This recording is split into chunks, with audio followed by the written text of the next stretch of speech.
Hi, good afternoon, everyone, and welcome to our webinar series called Expert Speak, sponsored by DataMites in association with the IABAC, the International Association for Business Analytics Certification. Firstly, let me give you a brief about the speaker for today, Mr. Anuj Srivastava. He's a BITS Pilani 2020 alum, currently building Neo GPT, which is a vertical foundational LLM, which is a flagship product of onfinance.ai to help BFSI and wealth management firms drive productivity, time efficiency, and powerful data inference through NeoGPT-driven AI co-pilots for research, sales, RMs, and Sales. use cases through the power of generative AI. And today he'll be covering the topic on the use of generative AI for wealth management. Would be very interesting. And one request to all the participants, please post your queries in the chat and we'll present it to the speaker at the end of the session. And over to you, Anuj. Great. Thanks a lot, Ram, for the introduction, and a warm welcome to everyone who has joined the call. So, a little bit introduction about myself. As Ram has already mentioned, the co-founder and CEO at On Finance AI. We basically have built our own large language model named Neo GPT specifically for wealth management firms. And this presentation I'll cover how generative AI can help wealth management firms, and wealth management in general, what all can be done there, what are the major use cases, what are the risks that needs to be undertaken, what are the precautions that needs to be taken, right? So with that said, let me just share my screen. Okay, is my screen visible? Yeah, Anuj. Okay, great. So before diving in, how exactly can generative AI help wealth management? I'll just in 1 minute or so brief you guys about what exactly generative AI is, right? So it's just you can say it's like a subset of AI, right? That can generate any sort of new content, be it from text to images, videos, and even music. It's basically you can say similar to human generated content, right? So the learning curve of generative AI is that it learns from a vast array of data inputs to, let's say, understanding patterns, recognizing the styles or structures, right? And then uses those understanding and inferencing to basically produce new original outputs that didn't exist before, right? So some of you can say the use cases of generative AI, right? Apart from wealth management, are basically for content creation, right? Learning from data, basically from large data sets, right? Going beyond the current algorithms like, let's say, GANs or VAEs or even transformer models like GPT, right? Then the adaptability of it, the interactivity of this particular technology, and obviously the innovation of all. With that said, I'll be moving on to basically explain in which all domains, specifically in wealth management, can generative AI be helpful. So I'll just switch on to the next slide. So on the left hand side, you'll see the use cases, the top three use cases that wealth management firms have been employing generative AI for. So just to drill down on those one by one, right? And I'll take the questions if you guys have, if it goes a little bit technical as well on these. So first, let's start with portfolio optimization, right? So in wealth management, right, there are certain procedures that needs to be followed, right? Because it's a regulated space.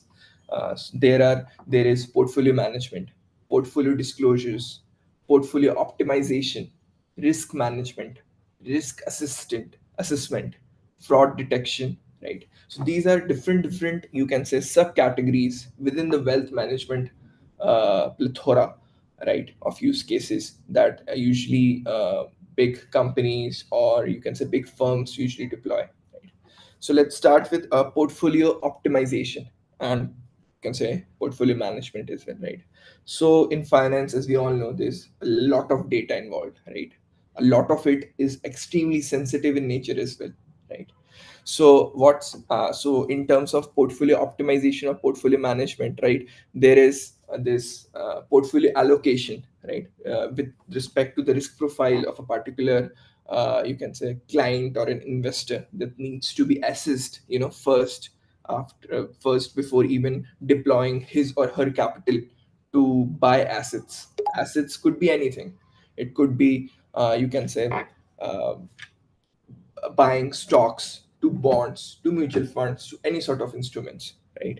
So in portfolio optimization, how generative AI is helping here is basically analyzing, plethora of market data, like huge market data, right, that comes on, let's say, on the fly, on real time basis, with very minimal latency, for basically achieving a curve where it's able to give you, optimal ratios related to asset allocation of a particular person. So let's say I'm someone, right, and I'm assessing a risk profile of someone who is, let's say, 60 plus years old, recently retired, have around 75,000 monthly, you can say, pension plan, and he wants to grow his wealth, right, and is risk averse, right? So I have, basically, I know the persona of my particular client, right? Now I can analyze the market trends and see what are the best instruments, right, that this particular person, this particular client of mine can invest in, so that he could have a wealth generation strategy in place and also be risk averse at the same time, right? Second is basically diversification, right? So for any sort of portfolio management or optimization, very important methodology or very important strategy is obviously to diversify between assets, right? So basically, how diversification usually take place is first looking at the persona of the client, and second, basically comparing and identifying patterns between asset correlations, right? How this particular mutual fund is correlated to, let's say, large cap stock, how a bond is correlated to another debt instrument, right? Stuff like that.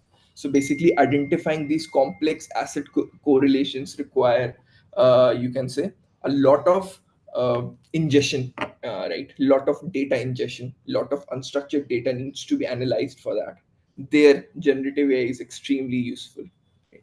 And third is basically how to adjust the particular portfolio of a particular client, right? So you have the portfolio, right? You have determined the optimal asset allocation as well for that particular client, but after that, you need to proactively, adjust that particular portfolio based on trend forecasts, based on market forecasts, right, based on even the risk profile varying of that particular client, right? So this can be basically automated by generative AI as well. So whenever I'm saying generative AI, I mean any type of systems, right, that can generate some sort of information by recognizing patterns on the data that they have been trained on. Right? So this is first use case that I was explaining of portfolio optimization. Right? Second use case. Also, before going into the second use case of risk assessment, I also want to tell you guys that the importance of generative AI is that with just one particular model, you will be able to solve a plethora of use cases within the same vertical, right? Because it's not supervised learning, right? It's basically recognizing the patterns and then giving the output, right? So that's why LLMs hallucinate, because sometimes it's, goes you can say, at the end of the day, LLMs are just the next word predictor, right? So if the data set is not that of high quality, and if, you can say, the data operations before feeding the data set into, let's say, pre-training or fine-tuning the model is not good or efficient, that could increase the hallucinations. So moving on to basically the second use case of wealth management, basically of generative AI and wealth management, that is risk assessment of portfolios of clients, corporate clients, anyone, right? So basically, when it comes to risk assessment, a lot of historical data is involved, right? And this sort of historical data is hard to grasp, right? Because it's very unstructured in nature. But any sort of history, any sort of historical data, be it 10 years data, 20 years, 30 years, it has a predefined pattern to it, right? This pattern could be anything, ranging from, let's say, uh, like any sort of technical patterns to fundamental patterns or even valuative patterns, right? So basically, risk can be predicted. Any sort of financial risk, be it market risk, be it predictive risk, these sort of financial risks can be predicted from analyzing these historical data patterns, right? And uh, LLMs are good at doing analysis, right? Second thing, when it comes to risk assessment, is basically providing real-time risk analysis by considering the current market dynamics, right? When I say current market dynamics, it could be any sort of macroeconomical events that are occurring, right? So let's say interest rate goes up, right? Or inflation goes up. So that affects not only the risk profile of the particular person that, let's say, a wealth management firm is have onboarded, but also the entire market, right? So that can be automated using this generative AI. And third, when it comes to risk assessment, so there's something known as stress testing, that a lot of wealth management companies perform, because this is just to basically make sure that they are hedged well against black swan events, right?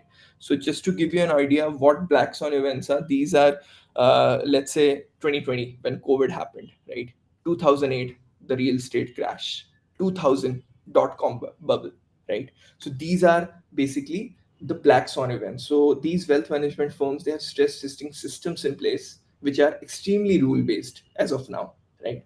But with generative AI, it can be extremely, you can say, natural language in nature, as in you can just write, "Okay, this is the portfolio, do the risk stress testing for me." Let's say it's a 2008 real estate crash scenario, right? So it's able to basically facilitate this stress testing against extreme market events that I just said, in terms of black swan events or any sort of high volatility events within the market. So when it comes to risk assessment, just to drill down and sum it up, first, generative AI is good at analyzing historical data patterns. It's good at providing, you can say, risk analysis with current market dynamics. And third, it's good at facilitating stress testing using natural language. Third, which is like currently, with a lot of AI systems and technological systems coming up, there's a lot of fraud also happening, right? Be it in house or like like that. So basically, fraud detection, wealth management firms are spending a lot currently, mastering the fraud detection teams. So how generative AI can basically help here, right? So there's a lot of past data available, right, of any fraudulent activities, any sort of transactions that take place, or any big fraudulent events ever in the financial industry, right? So basically, generative AI can learn from this past data and recognize, potential fraudulent transactions for the future, right? Basically, learn through the past data of it and recognize the patterns there, and then use that learning to, again, recognize potential fraudulent transactions that could happen, right? Second use case here, again, within fraud detection, is basically, monitoring and detecting the anomalies that happens when it comes to transactions or reconciliation or even prospecting of clients, right? And third thing is basically, the speed and the accuracy, right? So for fraud detection, the higher the speed, you'll be able to recognize that fraud and stop it more quickly, as compared to, if you are able to get a hold of the fraudulent activity, let's say after a month or so, right?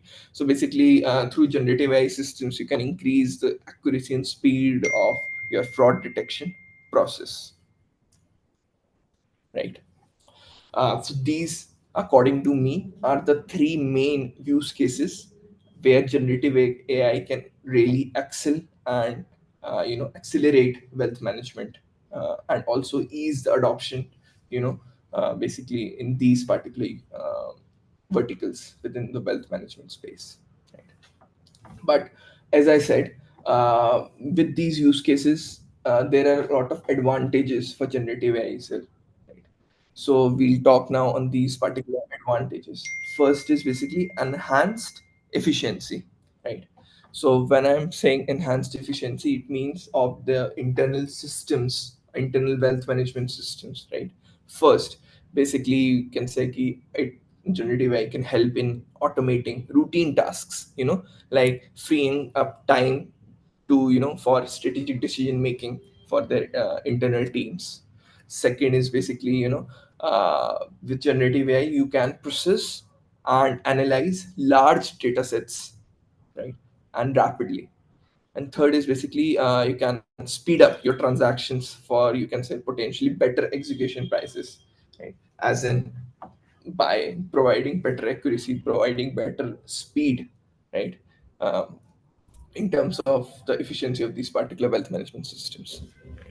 And the second most important advantage of generative AI is basically data-driven decision making. Right now, there are a lot of, you can say, mathematical or statistical methods to do data-driven decision making. Right, but generative AI takes it to another level. Right, first is basically you can support your decisions with extensive data insights that you can gather from any sort of data source. Right, second is basically through this you can reduce any sort of emotional or biased decision influences, because generative AI only speaks what the data speaks, right?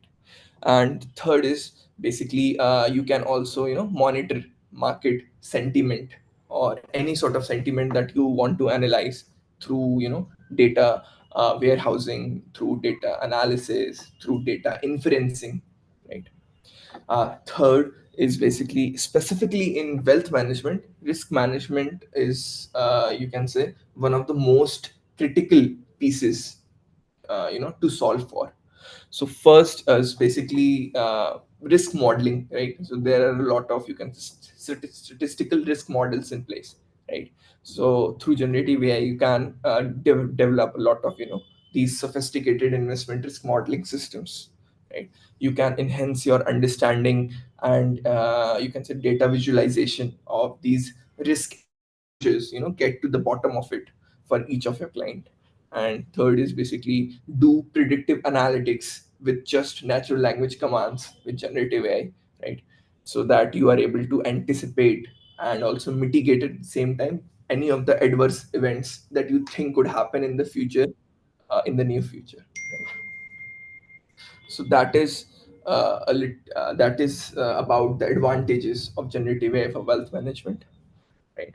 Now I'll be talking about the risks and the precautions that ones need to take, while deploying generative AI systems solutions for wealth management services. Right.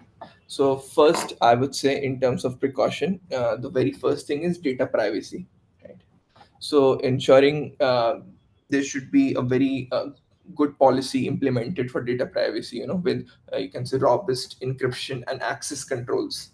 Like let's say if I am a equity research guy at a wealth management desk, and there's a quant at a sales desk, sales and trading desk.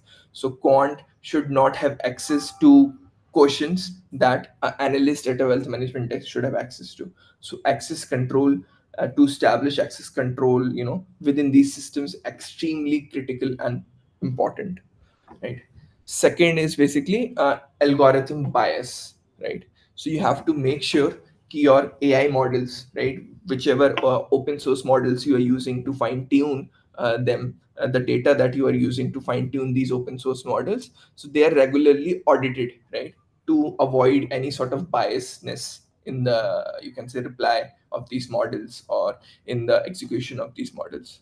And third is basically obviously wealth management. As I said around 20 minutes back when I was starting this, it's a heavily regulated space, right? So you have to be sure that you maintain extreme transparency to comply with financial regulations, right? And that's what we have also implemented it on Finance AI in terms of, from data pipelines to citation of data sources. Like, be extremely transparent to whomever you are deploying these solutions to. So these are some of the precautions I wanted to talk about. And at last, whenever a revolution comes in, whenever a revolutionary technology comes in, there are always risks involved with it, and these risks can't be ignored. You have to basically adopt them, and basically continuously, have some sort of solution systems for them. So just to talk about that, first is the model one vulnerability, right? So that's basically protecting these sort of generative AI models and generative AI systems from errors and manipulation, right? Because some data sets could be extremely skewed, that it could lead to a lot of manipulation for that particular model, right? Second is again lack of transparency, which I was talking about in the compliance section and the precautions as well, right? So basically, whenever someone talks about generative AI or any LLM, right, the person who he or she is talking to, they think, okay, something goes into generative AI system, and then there's an output. So that generative AI system is just acting like a black box, right? But we have to overcome that to basically, in this specifically when you are serving wealth management firms. So basically, overcoming the black box nature of generative AI for greater transparency, right? And the third thing is obviously over reliance on AI, right? At the end, they are just machines, right? For which, and their food is data. Whatever data you give them, they will infer that, recognize patterns on top of it, and then will generate stuff for you, right? So basically, avoiding any sort of over reliance on AI to preserve traditional investment analysis, you can say, skills, within your wealth management teams. So these are the points I wanted to, cover. About the scope and considerations of implementing generative AI solutions in the wealth management sector. With that said, I'll be moving on to the next slide. Correct. So this here, basically, I just wanted to show you guys as well some real examples. How exactly generative AI can be implemented for wealth management, right? Like currently, what all I have talked about in this webinar was theoretical in nature, right? So let me now move on to more practicality of these solutions, right? So I'll be sharing my screen again. Just give me a second.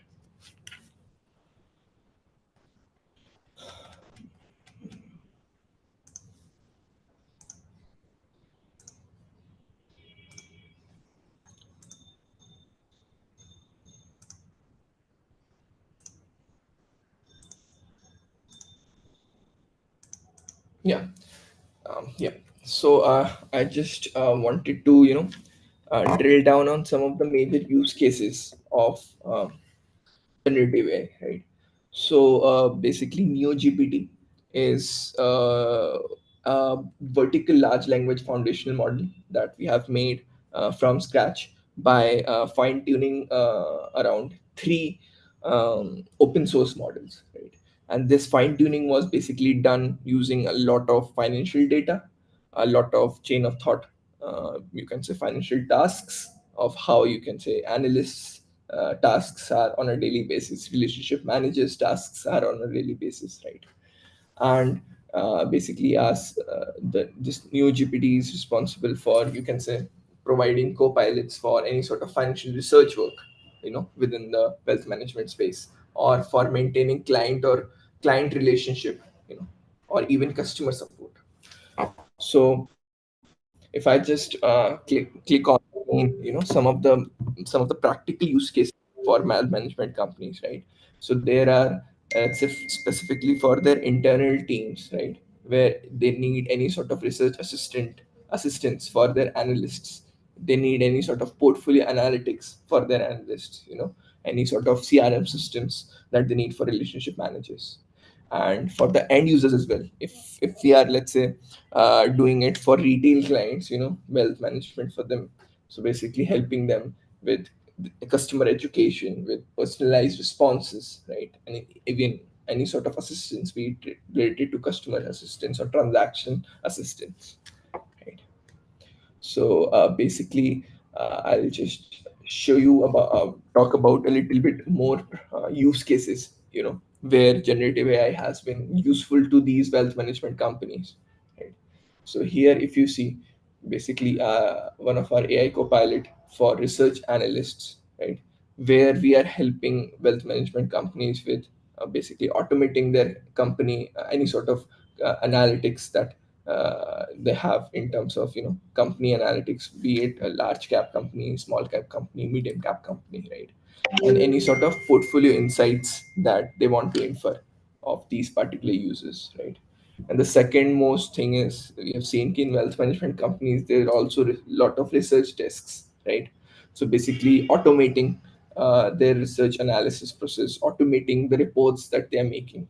It's basically resulting in a lot of time being saved, and helping their analysts and relationship managers to be more productive and time efficient. This is another use case within wealth management companies, right, where for specifically their sales teams or RMs teams, right, where basically you can help RM to be extremely smart by providing them with conversation intelligence on the go with the help of a LLM, right. So helping RM to be smart, to helping RM to basically upsell effectively to an existing client or to a new client, right. Integrating these co-pilots powered by generative AI with CRMs like Salesforce, Pro42, Integra, and more, within these wealth management companies, basically helping better these clients prospecting processes, and also automating the post-sales process, which is extremely manual in nature currently in these wealth management companies. Now, there are also some use cases for portfolio analysts and RMs, right? So a lot of portfolio analysts, have to do, you can say, SQL queries, Python queries. They have to work on a lot of data visualization platforms like Tableau, ClickView, Power BI, right? Excel. So basically, just through natural language, helping these portfolio analysts and RMs to draw inferences on the portfolio data of any client or clients combined, right? Just in natural language, you can write, generate a graph for me for this portfolio with returns versus category or anything, generate a SQL query for me, right. Go through this tabular data and give me the inference of it, right. So basically anything that you want, the entire process of portfolio analysts, the entire work of portfolio analyst can be automated using generative AI, right. So I would say these are the high level use cases, practical use cases, specifically, that are helping uh, companies, specifically in the wealth management space, to adopt generative AI, right? There's still a lot of knowledge gap involved, right, when it comes to learning about the technology in detail. But again, if it's able to serve a greater purpose of, by helping save a lot of time of your clients, helping save your expenses, of these companies, and helping keeping their customers satisfied, right. So at the end of the day, they have to adopt this technology, if not now. So with that said, I would say, this is a little bit overview, right, about what I wanted to talk about in terms of, how generative AI is helping in different use cases within wealth management, and how different companies are actually looking at it, when it comes to adoption or deployment, right. Because some of the solutions are closed source in nature. Like if I talk about OpenAI's Chat GPT or GPT-4, which is a closed sourced, and there are a lot of open source models available, like let's say Meta's Llama 2, and even Mistral's models, right? So where you can, for any particular use case within the finance industry, if you have the right data set, you can fine tune or instruction tune these open source models, right, make them learn specifically what you want them to learn in terms of, understanding the portfolio of a client, understanding the maths, how to draw inferences on these these type of data sets, stuff like that. So yeah, I think I'm done with my presentation. If you have any questions, I'm open to that.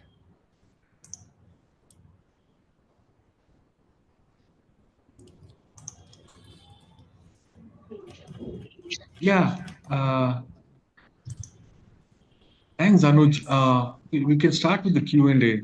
And we have Sharath who's asking, how does generative AI contribute to risk assessment in wealth management? Um, yeah, I think, did we cover that in the presentation? Yeah, I think I've covered that. Just let me brief some points again on it. Right.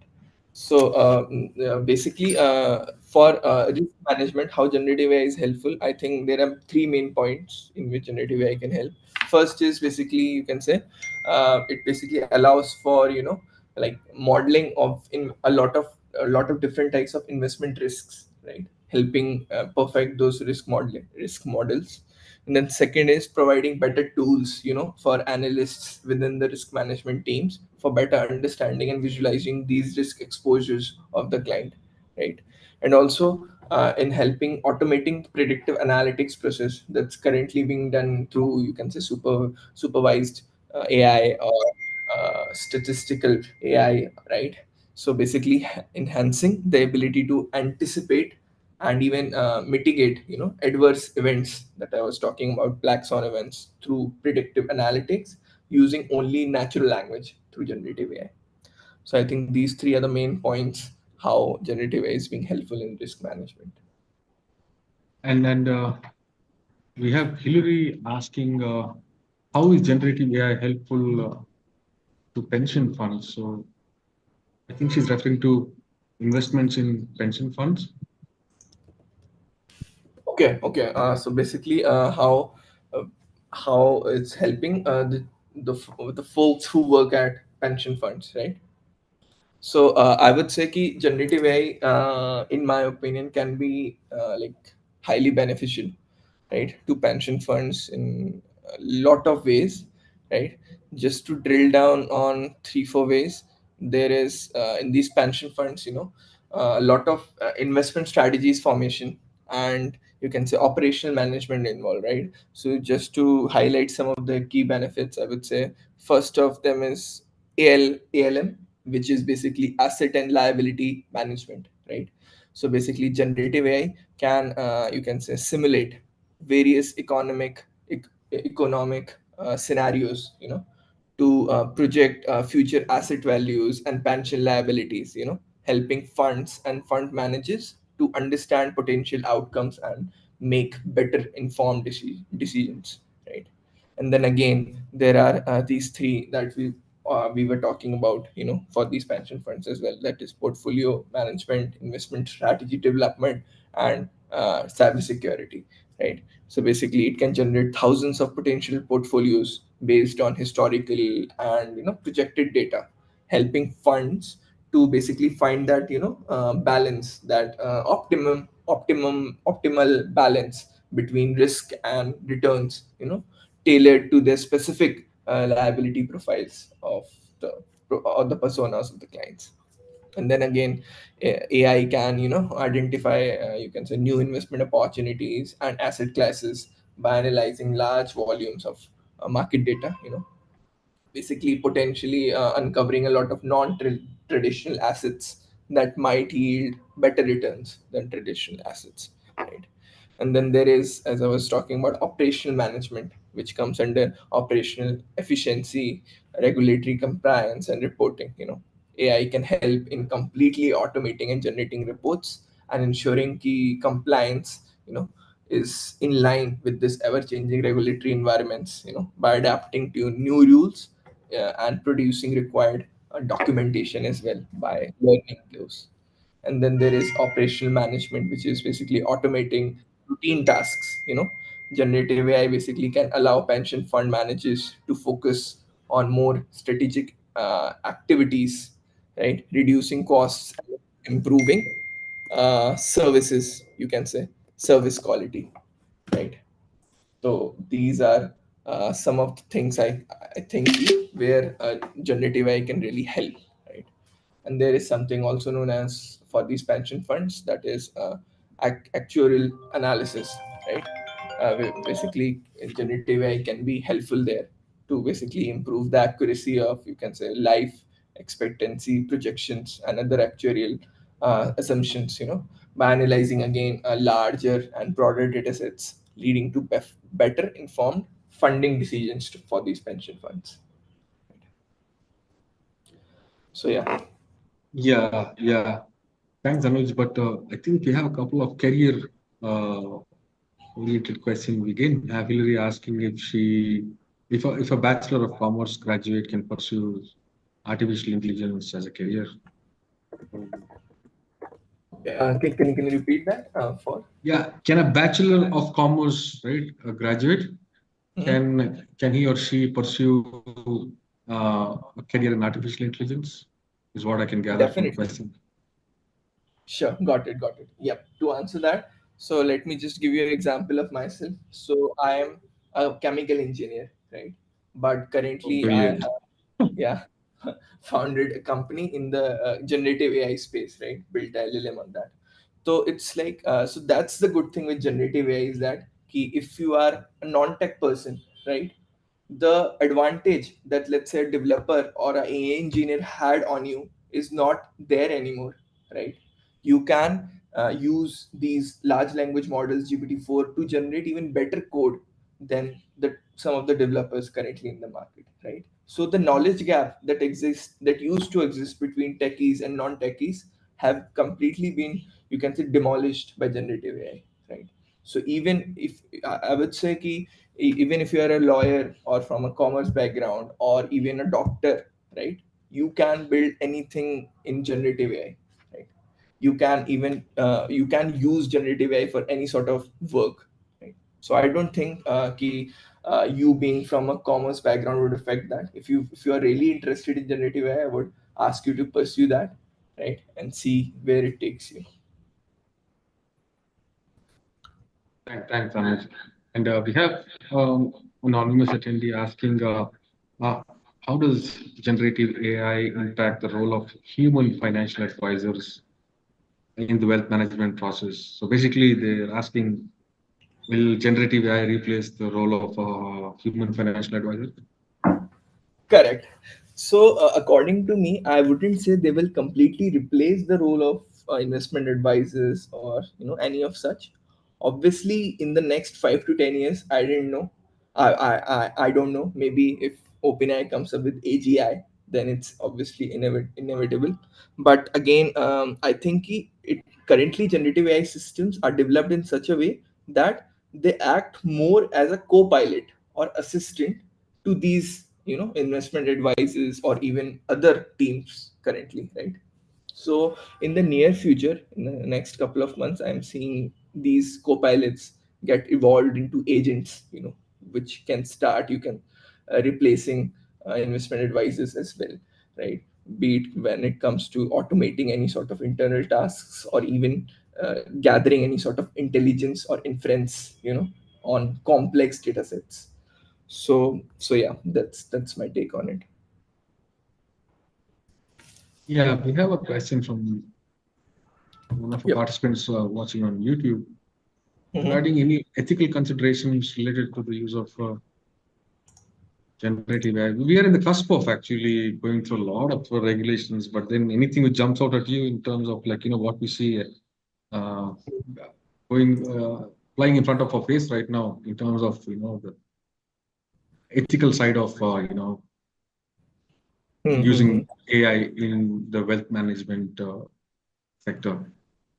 Yeah, of course. So it's a very good question, right? And a lot of generative AI companies are currently facing a lot of lawsuits, because of that. Like you can say, Yeah. uh, different media houses, authors of books have actually filed lawsuits on Yeah, that OpenAI. came to my mind actually, whatever happened to OpenAI from the New York Times who got sued for. Exactly, New Yeah. York Times. Correct. So that's why I was focusing a lot, on risks and the precautions. So when it comes to ethics, right? One thing you have to be sure, and you have to make sure you have that implemented, is the transparency bit of it, right? So as we know, right, who are in this space, many AI systems are still considered black boxes, right? And that is it. Meaning it's not clear how they arrive at this decision, right? So this lack of transparency can be problematic in sectors where understanding the decision making process is crucial, which is basically financial services, right? So that's why there should be transparency involved, right? So some of my considerations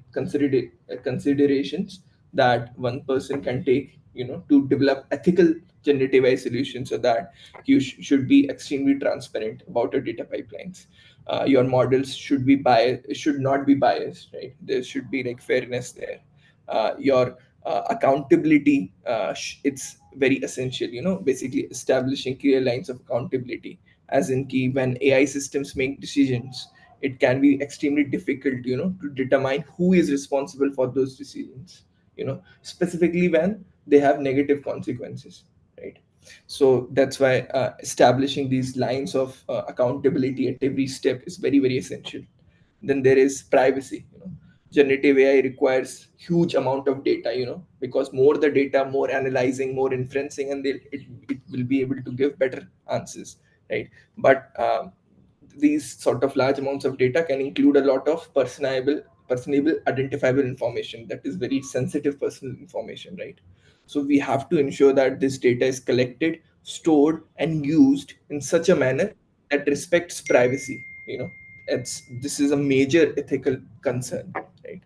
After that, I would say some other concerns could be autonomy, right? There's a concern that relying on these generative AI systems for decision making could basically undermine us humans, basically the human autonomy.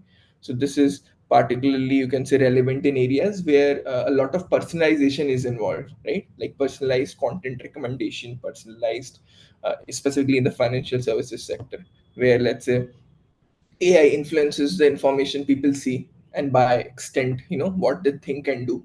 So we also have to think about in terms of autonomy how it actually works out, right? Then there is security, right? The use of AI in decision making systems basically increases the risk of adversarial attacks that can manipulate and these systems outputs, right? So some of the outputs, sometimes it's like very, very skewed, it's not able to understand what's happening, like be it politics, right? Be it let's say any sort of religion type of query, right? Then there is informed consent, right? Sometimes users and subjects often are not fully aware, that generative AI systems are being used to make decisions about them, raising questions about the validity of their consent, right? Then again, there is impact on employment, right? Which is, as I said, inevitable. Current Those folks would not be replaced who have decent knowledge about AI, or who have been using AI on a day-to-day basis, right? So as these systems are taking over slowly, like currently not picking that much space, but again, internally they are taking over a lot of decision-making tasks, right? There is a high concern over job displacement, and the devaluation of human skills and experience, right? Because if one skill is there, and if that skill is available to all the folks in the entire planet, then that skill doesn't have any value, right? And generative AI is basically not solving, is generative AI is basically narrowing that knowledge gap between different personas. Then there is long term impact. Now that is extremely uncertain, right?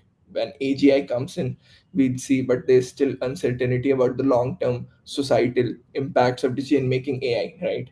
As including the potential for unforeseen consequences that could arise, in my opinion, right?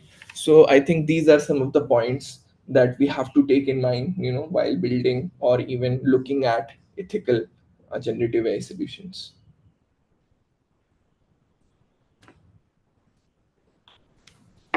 We have one more question from YouTube, Yeah. asking what role does generative AI play in identifying market trends and predicting investment opportunities?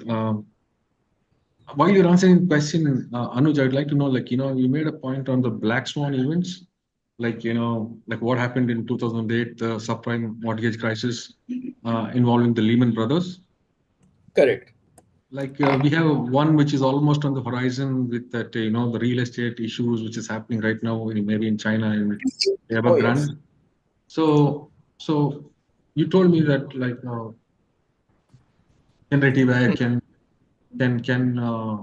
at least give a heads up to such black swan events, like at least for investors.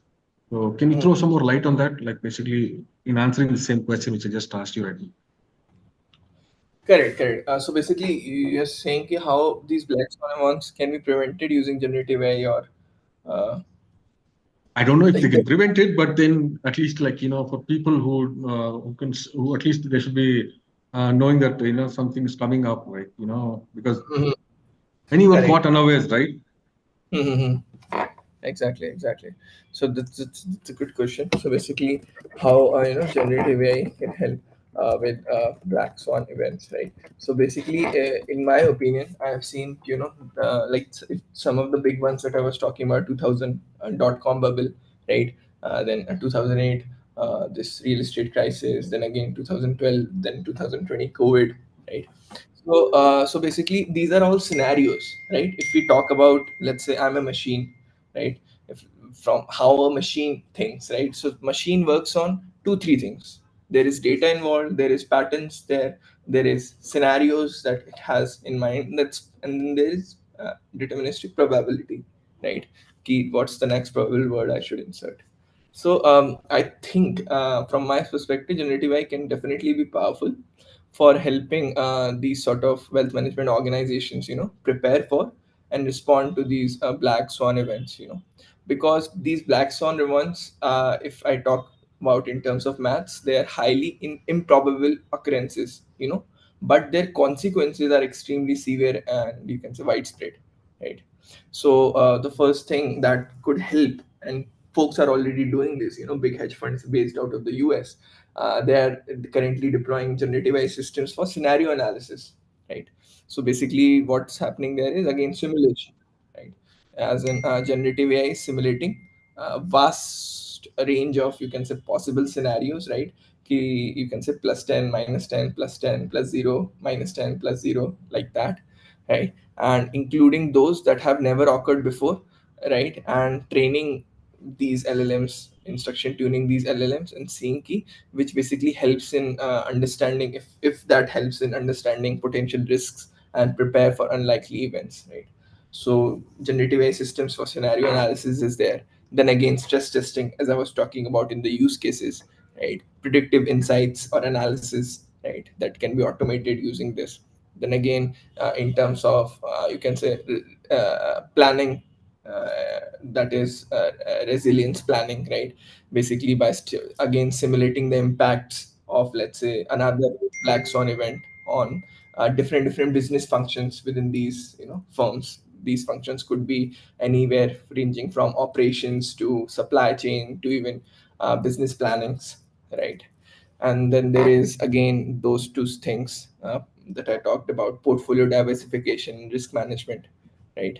And then there is some folks who are also using generative AI for you can say crisis response training, right?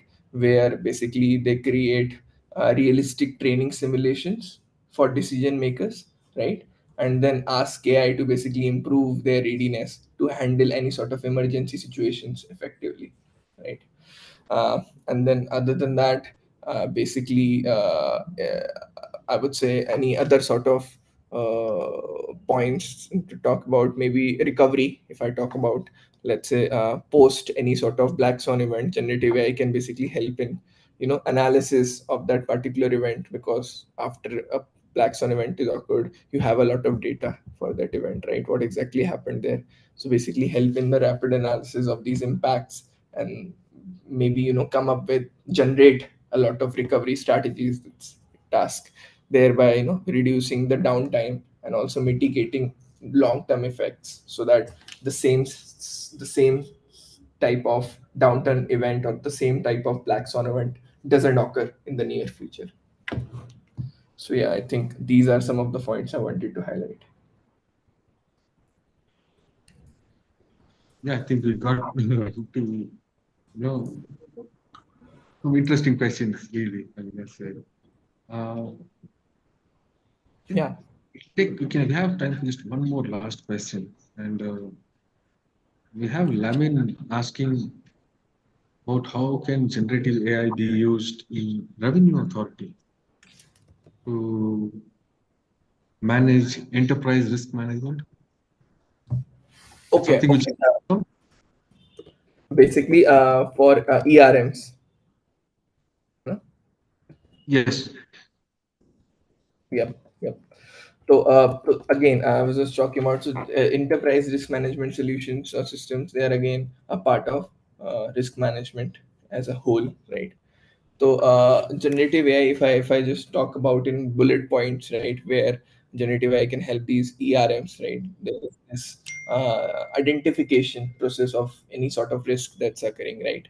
So as we know, through generative AI, we can process a lot of data sets, to identify any sort of potential risks that may not be apparent currently, through traditional analysis methods that are in the market, like statistical methods or supervised learnings or AutoML methods, right?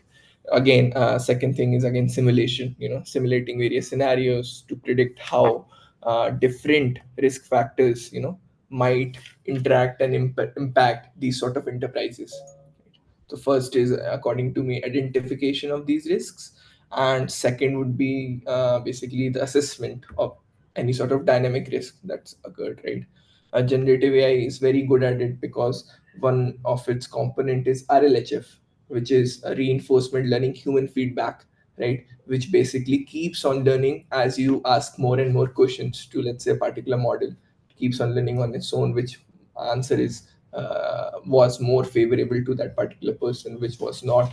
Right, so basically generative AI can continuously learn, and update its understanding and reasoning of risks as well as new data comes in, ensuring that the enterprise's risk profile is always current. Then there is again this stress testing and scenario planning, which we talked about, right?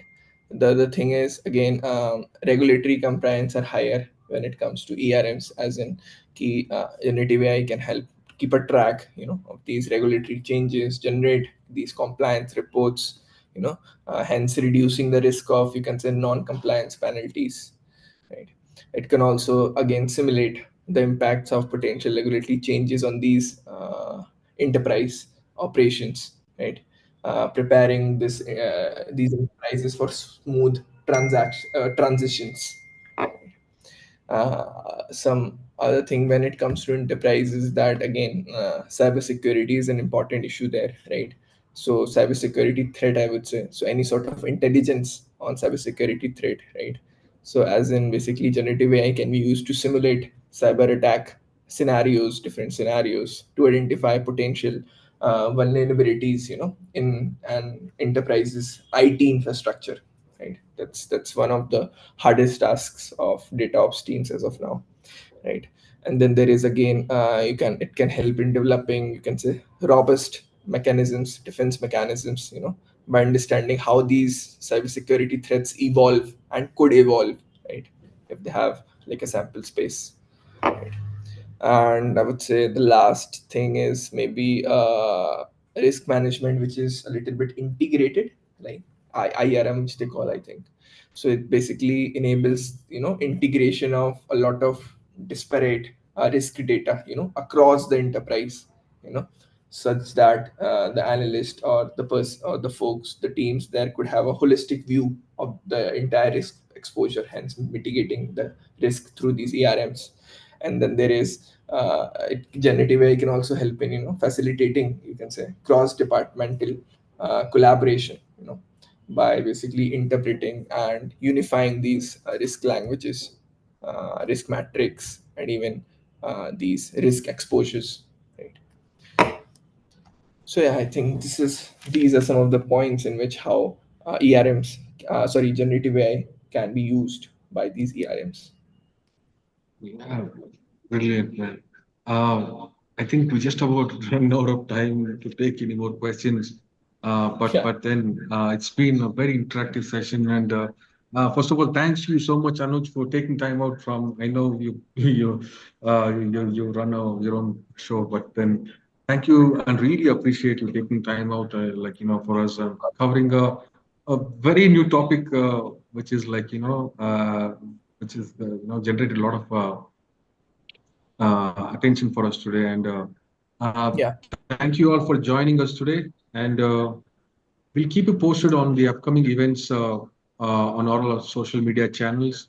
And please visit www.datamites.com to know more about the courses which are IABAC certified data science courses. And we'll see you again very soon on our next session, and we'll keep you posted on that.